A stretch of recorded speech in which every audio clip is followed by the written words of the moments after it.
Maybe we're moving into a new age. Don't know. We'll find out.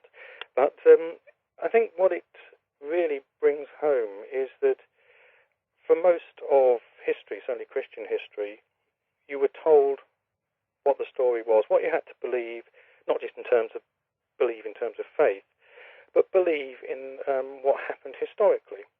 And people just accepted that, but not as they did everything.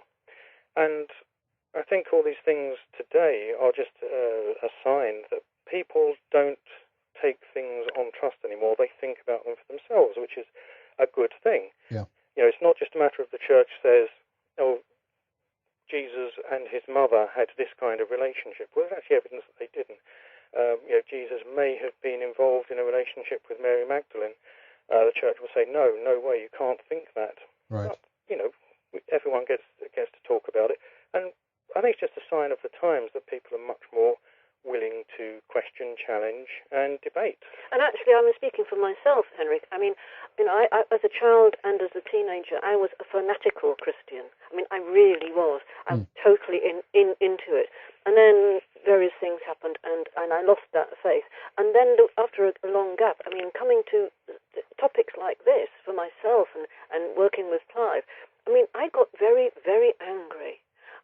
You know, and I can't be the only one. You know, across the world, for reasons we've just discussed, you know, people are also getting angry. People are also thinking, well, actually, we find out the truth for ourselves. And of course, the thing that actually fuels the debate, the more the established churches and the clergy and so on stand up and say, no, don't you listen to these people. You know, this is nonsense. The more they say that now, people just, you know, it's a bit like government saying there's nothing to worry about, at which point everybody starts worrying. Right. And you know, so when the church people say, don't you listen to these people, you know, and the more they do it, the more people listen.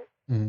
Great. Yeah, absolutely. That's what we're all for here on this program, and to just ask the questions and dare to be question it all. Basically, that's the only way to get to the bottom of this. And I guess also that there is, you know, so much information on this particular subject out there at this point in time, considering as you just mentioned, Lynn, the Da Vinci Code and so forth.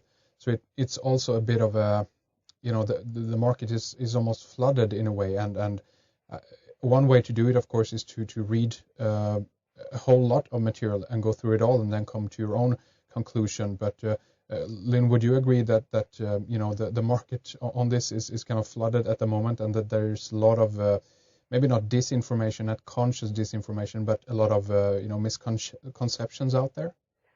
Yes, I mean, as I said, you know, ours, I believe, is the first book that, in one way or another, looks at all the main theories about Jesus. You know, it didn't exist, that he was the Son of God, that he was a sacred mushroom, that he was, you know, the Messiah, that he was this, he was that. Because we, you know, as we said, there was a gap in the market, and certainly I know that, you know, had I been like a young woman now, and I'm very, very far off being a young woman now, but had I been, you know, and I wanted to know the truth, I would have. This isn't just a, you know, a little commercial for us, but I would have loved a book like this that actually set out the various theories, and then of course I could go and find the individual books that back up those theories and read them for myself. So this is a good starting point, I think. But yes, I mean, there's a huge amount of literature and a huge number of cults out there trying to sell one particular idea, and, you know, and some dangerous, some not. But I think, you know, it ever was really, and it's just that now there's so much coming at us, and so much potential for finding sort of completely conflicting ideas. But I think that's part of the excitement. You know, I think the important thing is that people's minds are open enough to go and search. Yeah. Oh yeah, definitely. And I think that's a good place to run things up here for our first segment. I do want to spend the last few minutes here, though, to talk about your website and also how people that are interested in getting a copy of your book, how they would go about doing that. Well, our website, as you say, it's picknettprints.com. That's PICKNETTPRINCE.com. Picknett Prints, all one word. And it's got, you know, obviously things about all our books on there. And you can, you know, order all our books from there, from Amazon. It's got all the links on there. I mean, this obviously we'd mainly talking about the English language editions. But so anything you can get there, and there is a way of getting in touch with us on there. If you do send an email there, they'd be very patient, because you can imagine we get a lot of stuff from all around the world, all varying quality, shall we say. Yes.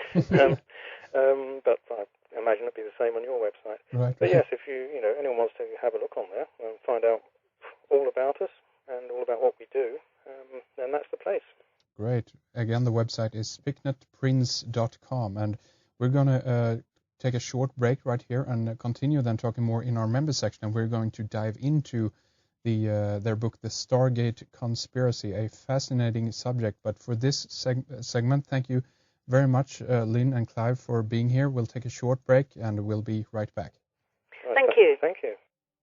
Coming up in our member section, the Stargate Conspiracy, we're going to change gear and talk more about the creation of a new age religion that ties together modern Egyptology, the Ennead and ET, with the intelligence and defense industry, an ideology that has its roots in esoteric masonry. We'll talk more about Andrea Pucharic, Uri Geller, different cults, Project Bluebeam, and that this is about experimentation on a psychological level for purpose of control. A fascinating subject. Do not miss it. We have more with Lynn Picknett and Clive Prince in our member section now.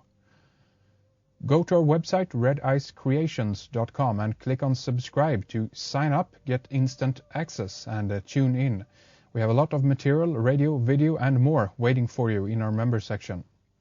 Stop by our forum, rediceforum.com, and discuss the recent program or other issues. Thank you for listening, and thanks to producer Fredrik Palmgren. This is Henrik. We'll talk more after this break. For 7 years I dwelt in the loose palace of exile, playing strange games with the girls of the island. Now I have come again to the land of the fair and the strong and the wise. Brothers and sisters of the pale forest, children of night, who among you will run with the hunt? Now night arrives with her purple legion. Retire now to your tents and to your dreams. Tomorrow we enter the town of my birth. I want to be ready.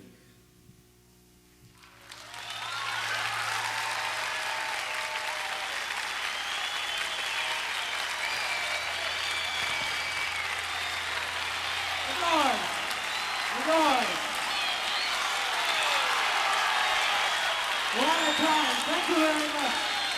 We're out of time.